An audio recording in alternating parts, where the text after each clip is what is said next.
J'aimerais faire une petite retouche au niveau de ce grain de beauté. Je voudrais le supprimer, mais avant de le supprimer, j'aimerais bien le copier sur le coin supérieur de la lèvre. Dans ce cas, je vais naïvement, là encore, choisir l'outil tampon de duplication. Je viens vérifier que l'outil soit pas trop grand ni trop petit. Ça me paraît pas mal. Cette épaisseur de 58 voire 60 avec une dureté à 0.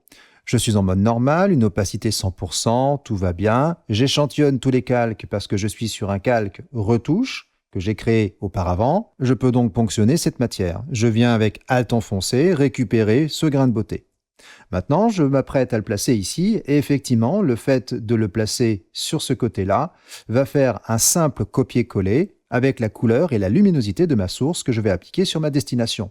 Ma retouche ne me convient pas parce que Photoshop a tout simplement fait un copier-coller aussi simple que ça.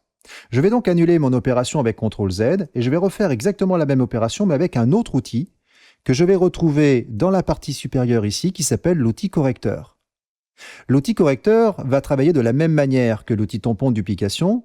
La seule différence, c'est que lorsqu'il va coller les informations de la source, il va le coller en ajustant la luminosité et la couleur de la destination. Un exemple, on va toujours vérifier la barre d'options. Je suis sur une épaisseur, on va dire 60 à peu près, une dureté toujours à 0. Je vérifie que je suis en mode normal. La source ici doit être un échantillon. C'est bien l'échantillon que je vais récupérer pour le coller à cet endroit. Ça n'est pas un motif. Si je choisis motif, je n'ai pas besoin de prendre un échantillon parce qu'il va me demander quel est le motif que je veux coller. Donc c'est plutôt pour faire de l'artistique ou plutôt pour faire de la texture, c'est plutôt un échantillon que je dois récupérer. Je viens tout simplement désactiver aligner, utiliser les fichiers hérités, je désactive. Par contre, je vais bien faire attention qu'échantillonner ici soit bien sûr sur tous les calques. Si je suis encore sur échantillonner les calques actifs, lorsque je vais faire Alt enfoncé pour récupérer une source, je vais le récupérer sur le calque actif. Sur le calque actif, pour l'instant, il n'y a rien. Je viens donc faire attention d'être sur tous les calques.